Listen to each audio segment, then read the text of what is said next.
let me just ask you about some possible criticisms of Bitcoin. Mhm. So on centralization, so there's a criticism on the mining and on the node side, or the node is not really the criticism, but Bitcoin mining is not fully decentralized because a small number of miners control a majority of the hashing power.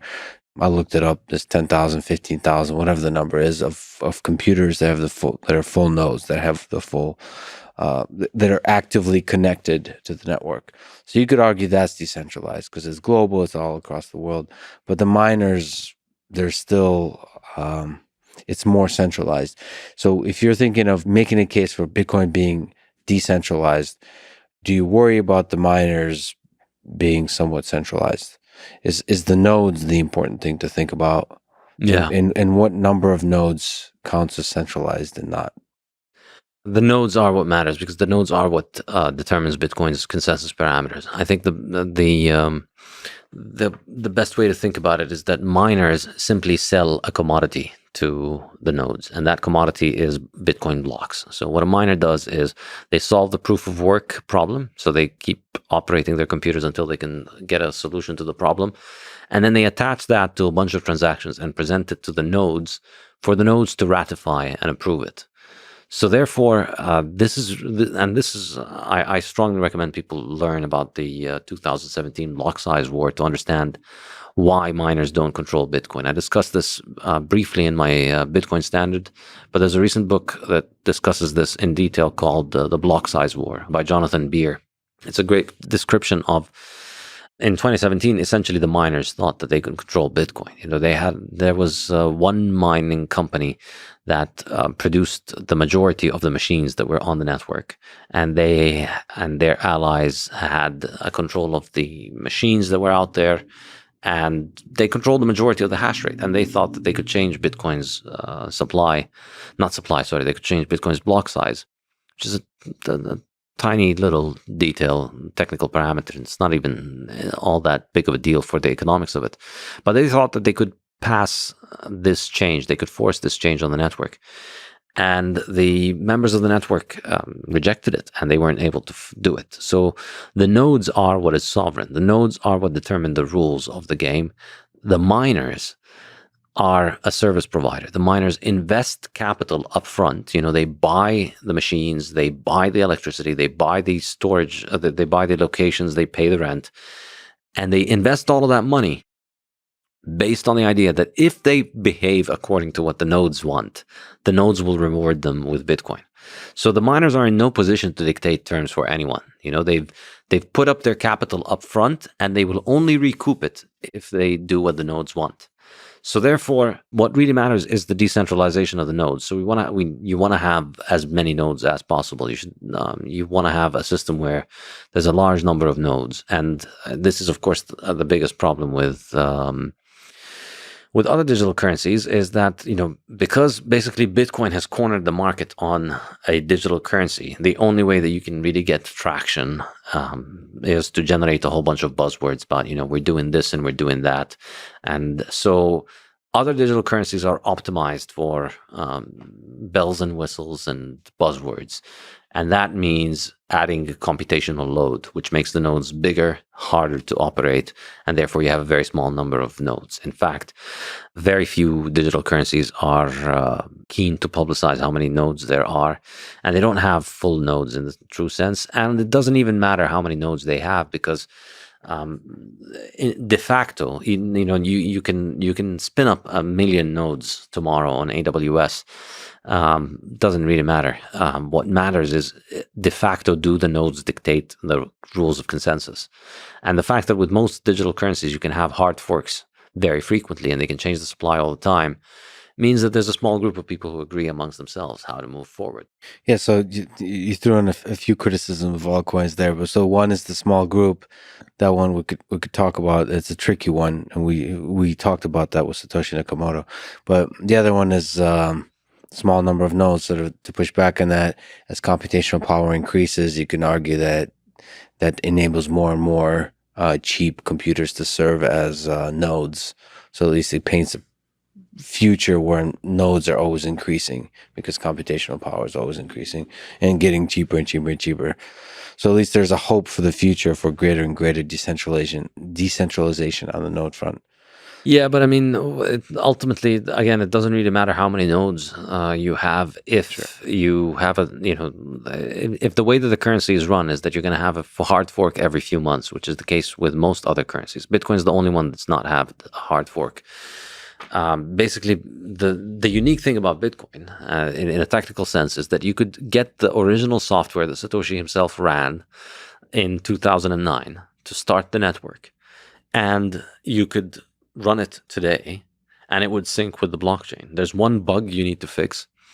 One mistake that would have only appeared, I think, in around 2013 or 14 or something like that, so that he wasn't aware of back then. So you just need to fix this one tiny little bug, and then the consensus parameters are still the same, so you're able to sync to it. This is not true for most other digital currencies. I'd say probably all of them, because they've all had many hard forks, which they think of as upgrades. And they market this thing as, well, Bitcoin can't upgrade, but we upgrade all the time. Well, yeah, you know what else upgrades all the time? Facebook, Apple, Amazon, anything that's centralized is very easy to upgrade. And that's precisely why, as Michael Saylor says, these things are somebody's liability. They are security. You're carrying on somebody's technical and economic liability. They can hard fork, they can 10x the supply tomorrow. Yeah. They can fall victim to the same corrupting forces that governments fall victim to. Sure. And for people who don't know, yeah, hard fork is a reverse incompatible change to the underlying function of a cryptocurrency. Of course, there is hard forks of Bitcoin as well. I'm sure all of which you love dearly. Anyway, but that doesn't matter. The original Bitcoin, for the most part, has not undergone any changes, and that's one of its. I mean, it has undergone changes, but none in the important parameters of the network. So another criticism is about energy. Mm-hmm. So the proof of work consensus mechanism uses a lot of energy. What's the response to that criticism of Bitcoin? Yes, because it's worth it. Okay. The airplane uses a lot more energy than a kayak. When you're going to cross the Atlantic next time, what are you going to take? A kayak that is environmentally friendly according to this insane definition? Or are you going to take an airplane that consumes a lot of energy? So the cost-benefit analysis here is such where you have to consider both the cost and the benefit. Exactly. And I think it's an astonishing testament to just how far backward people's scientific and technological thinking has devolved, to the point where we think of energy consumption as a bad thing. I think it's just, and in the Fiat Standard, I discussed the whole hysteria around energy, and I think it's a product of fiat inflation, because it's a way of trying to covering up the fact that energy fuels that are reliable and necessary for the current world are becoming more and more expensive because of inflation. And so governments are always looking for excuses for why you should not be using those things. And so they promote all kinds of stupid pseudosciences that tell you about why these things are bad. But really, all technology is, well, not all, but the vast majority of technological innovations involve economizing on human time and judgment and replacing it with machines, with reliable machines that spend a lot of energy. So that's what a telephone does. Instead of having to send somebody across the world to tell somebody something else, or send a letter, a telephone allows you to do it. The car is like that. You could walk, but a car consumes a lot more energy, but it allows you to travel much faster and safer and more reliably. An airplane is like that. Modern telecommunication. Human prosperity is an increase in the consumption of energy. And I think it is an absolutely criminal thing, and I genuinely mean the word criminal, to portray energy consumption as a bad thing, because it is truly depriving people of the chance to live a life that makes life better. It's truly criminal to tell poor countries that they should not consume the same energy sources that are being used in rich countries, that on which our modern infrastructure and modern life relies. That's what life is. If you reduce the consumption of energy in the US to the levels that you have in poor countries today, the US would become desperately poor. A lot of people would die. Cities would collapse. Yeah, the quality of life would decrease significantly. A high quality of life often requires given the current technology, a high expenditure of energy. Yeah, and I should be clear, it's not a quality of life in the sense that many people think of this as, oh yeah, well, taking needless flights for vacations.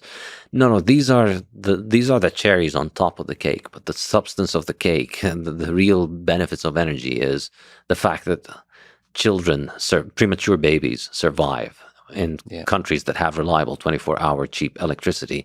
If your child is born premature, that you put him in an incubator or her, they're highly likely to survive. If you don't have 24-hour electricity, that child is not going to make it. And you see it, the level of energy consumption per capita is highly correlated, not just to income, but also to health outcomes, to infant mortality, to all of the things that you care about. And Bitcoin is just another technology. It does consume a lot more energy than central banks. A lot of Bitcoiners like to take a cop out of this by saying, well, central banks consume money and ATMs consume energy. And I think if you calculate how much central banks and banks consume, I think it's a rounding error next to what Bitcoin consumes. I think Bitcoin is just maybe not a rounding error, but it's still, Bitcoin I think is going to consume a lot more. And that's a good thing. What's humbling is to look, because even just looking into this forces me to look at the energy expenditures for many of the things we take for granted. Obviously, computers and our digital lives, Bitcoin becomes a rounding error relative to how much energy is spent on all the computers in our world. But also like things like home appliances, microwaves, and hair dryers and stuff. Yeah. Yeah, I mean, this starts being hilarious. It's like, oh, these things that are just part of our modern life, they're either the same order, at least the same order of magnitude as Bitcoin, and they seem like trivial parts of life. Yeah, and this is the thing. All of the people that complain about Bitcoin's energy consumption, I presume they use washing machines. Now, why should their desire for clean and dry clothes get to consume energy? And I mean, I used to live in Lebanon. Lebanon had hyperinflation. I escaped from hyperinflation. It prevented, my life could have been ruined by hyperinflation. And the reason that it wasn't ruined is because I have Bitcoin. So I don't know, am I allowed to swear on your podcast? Yes, please. So fuck your washing machine. Given a choice between my washing machine and my Bitcoin, I'll choose Bitcoin. It's a technology that has already saved my life, and I think it's going to save the lives of many, many, many, many more people. So, but of course, I don't have to choose between my Bitcoin and my washing machine, because this is, we're just constantly consuming more energy, and we're going to continue to consume more energy in this world. And that's just what progress is. And a small remark. So in principle, I don't think this is a problem. But the other thing about Bitcoin, where it is different from washing machines, Bitcoin is truly unique in this. It's the only thing whose energy consumption can be produced absolutely anywhere. Your washing machine needs to be in your house where you live, and you live in a city surrounded by 10 million people, and they all have their washing machines, and they're all connected to the grid, and they generally tend to do their laundry around the same time. And so you have to put the load of the washing machine on the grid at the same time. There needs to be one power plant, and all of the infrastructure needs to work at the same time. And the electricity is pretty expensive because it's being done in a place with high demand. Bitcoin does not need to buy electricity from places where it has high demand, because it can buy electricity from anywhere. This is what's truly mind-blowing about it.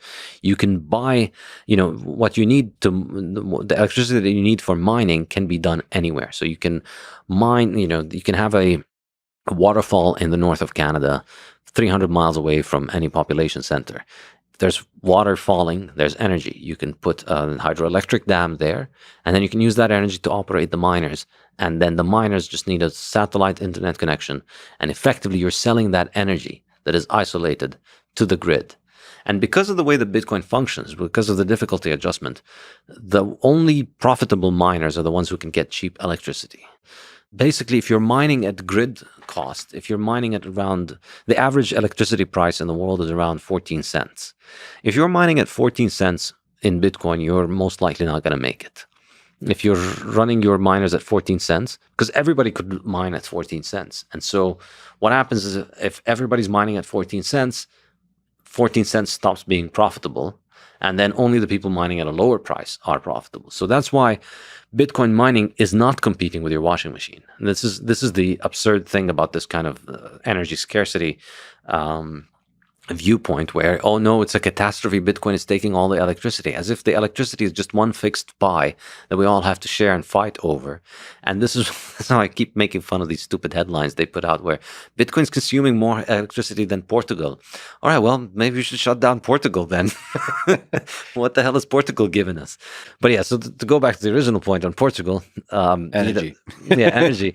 Bitcoin is not competing with Portugal, because Bitcoin is buying energy from places where we can't buy it, because all the places where we can buy energy for our washing machines, we're bidding up the price enough to make it non-viable for Bitcoin. That's why, you'll see those headlines about Bitcoin consuming more energy than Portugal. Well, if you look at Portugal, I mean, they've got giant power plants in Portugal. They've got millions of people, and they've got enormous amounts of infrastructure. Where are all of these infrastructure for Bitcoin mining? You don't see it in the cities. It's all isolated. It's all out away from the cities, or it's connected to grids that have serious overcapacity. So Bitcoin is not out there buying the expensive energy, taking energy away from people who can't afford it. It's out there buying its own energy because it doesn't need to buy the expensive energy that people really need. So one other criticism from an investment perspective, from a gambling perspective that people see is the volatility of Bitcoin.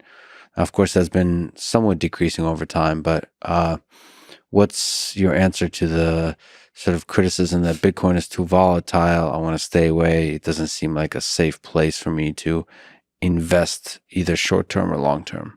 There's no denying there's a volatility and there's a high oscillation in the value in the short term. So I think the safe way to approach that is in terms of position sizing.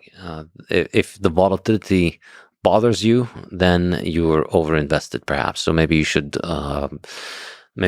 reduce the size of your position so that the volatility doesn't bother you. And this is the short answer. That stack as much as your conviction will allow you to tolerate the volatility. And of course, the reason you should try and consider tolerating the volatility more is the options are you hold fiat assets, which only go down, stable, relatively stable, not a lot of volatility day to day. Value of your dollar doesn't change 40% overnight, 20% overnight or something like that. But it does go down reliably. It's going to go down 40%. You can count on it. It might take a year, 2 years, 5 years, 10 years. Compared to the things that you want to buy, it's going to go down by 40%. And it's not going to come back. And it's going to go down another 40%, and then another 40%, and then another 40%. So the option really is relatively short-term stability with long-term decline, or short-term volatility with long-term rise. And so that's another way in which Bitcoin teaches people to have a low time preference and think about the long term. So stack, accumulate, and think of it in the long term. It's a function of the fact that Bitcoin is new. Bitcoin is currently less than 1% of the global money market. So there's about $100 trillion of money out there in the world. Mm-hmm. $100 trillion roughly of fiat and about $10 trillion of gold. And Bitcoin is less than $1 trillion. So one rich guy decides to get into Bitcoin, that's going to show up on the Bitcoin chart. You look at it, Elon Musk decides to buy Bitcoin, you see the buy, you see the news, it happens, and you see the pump. Elon Musk decides that he doesn't like Bitcoin, you see the drop. But, a few years ago, it used to be that one random millionaire would cause that pump. Mm-hmm. Now you have to be the richest guy in the world to do that. Mm-hmm. In a few years, you're going to have to be the richest country in the world to be able to do that to the Bitcoin price. Maybe many years, maybe not a few years. But as Bitcoin grows, think about it as a liquid pool of money. Currently, it's a small pool next to a much larger ocean, which is the entire money market. And so one person jumps from that to this small pool, they can make a big splash. As the pool grows, essentially the salability increases, and the likelihood of one individual purchase affecting the price so violently decreases. And so over time, as the size of the market increases, I think we're going to see the volatility decline more and more. Ultimately, if you look at gold, historically, gold's been very, very stable. It did not achieve its stability because the central bank was in charge of gold supply, or because there was a gold committee that decided how much gold gets produced. it achieved that stability because it became the most saleable good, and so therefore it became the good that contains the most cash balances in the world. And at the end of the 19th century, everybody held cash balances in gold, and the new production was a tiny little addition to global production, to the supply. So that's what made gold the most relatively, I shouldn't say stable because nothing is stable in economics, but relatively it holds on to its value, and it's much less volatile than digital currency, than national currencies. That's because it has the highest stock to flow ratio, and that's because its supply is a tiny fraction of the liquid market. And as the liquid market grows, as the size of cash balances grows and trades in Bitcoin cancel each other out, you get only slight changes in value. So I think as Bitcoin matures, that's going to decline. So effectively, I think the end game is Bitcoin is huge. Bitcoin is worth something like, I think the total addressable market for Bitcoin is not just national currencies and gold's addressable market, but also government bonds. That's the really big one. So how do bonds compare to gold? So you're saying it'll surpass gold with the 10 trillion. Yeah. What's bonds? Where's bonds stand? So then there's also national currencies, which are about 100 trillion, and then there's government bonds, which are around $120 billion. And trillion. Trillion, sorry. Yes, What we're saying, if we were saying billion, we meant trillion. Yeah. So you think bonds can move to Bitcoin? I've always held this is the prize. This is the main dish. Gold is the appetizer. Bonds are the main dish because bonds have replaced gold.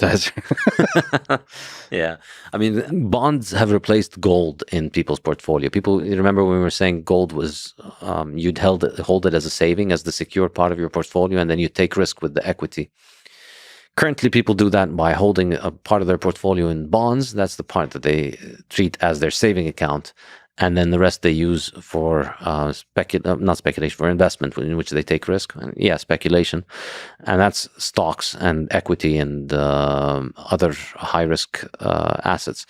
I think Bitcoin is not going to replace equity. There will always be equity. There will always be companies and people who want to have equity. But it'll probably replace a big chunk of current equity markets, because right now, if you want to save, it used to be that you hold bonds. Now, if you want to save, you go into stock indexes. So I think Bitcoin likely eats a big chunk of equity markets because currently people are using it as saving. And I think it eats all bonds. That's my most ambitious statement. The question is the scale of time that happens across, but the most important statement you're making is about trend. Yeah, and also, I mean, let's also remember, currently bonds nominally don't beat inflation, and in real terms, they don't come close to beating inflation. So currently, with bonds, you're taking on credit default risk to buy a bond and also getting less money back in real terms. Well, Bitcoin doesn't offer you returns, but in real terms, it appreciates much more, and it has, I believe, a lot less risk associated with it than any company or government. So let's make things spicy and ask if Bitcoin fails in the long-term future, as you just said, economics, volatility, things happen in this world. Mm-hmm. The human civilization might end in this century. I hope it doesn't, but it might. There could be catastrophic events. If Bitcoin fails, it goes to zero, loses its number one spot, what would be the reason? If you're an alien visiting Earth 100 years from now and just were to analyze the situation, Bitcoin is a pretty new thing.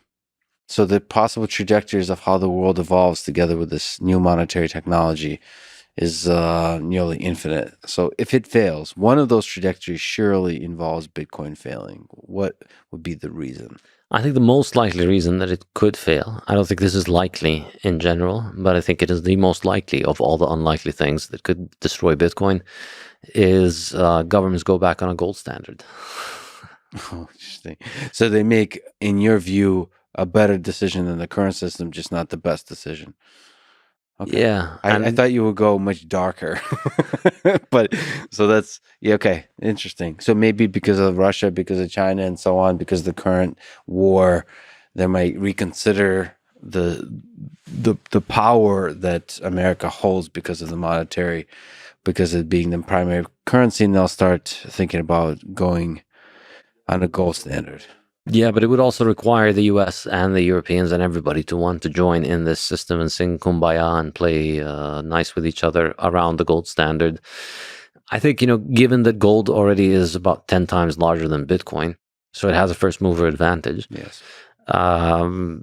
If governments were to go and peg their currencies to gold again, the price of gold would shoot up 5, 10x, and it would rise in value a lot more. Of course, that doesn't necessarily kill Bitcoin. No, again, I'm not saying it's likely to happen. I'm saying I imagine less likely, less unlikely than all the other unlikely scenarios. Because, even with a nuclear war, like 90% of the planet is destroyed, the 10% continue to run Bitcoin.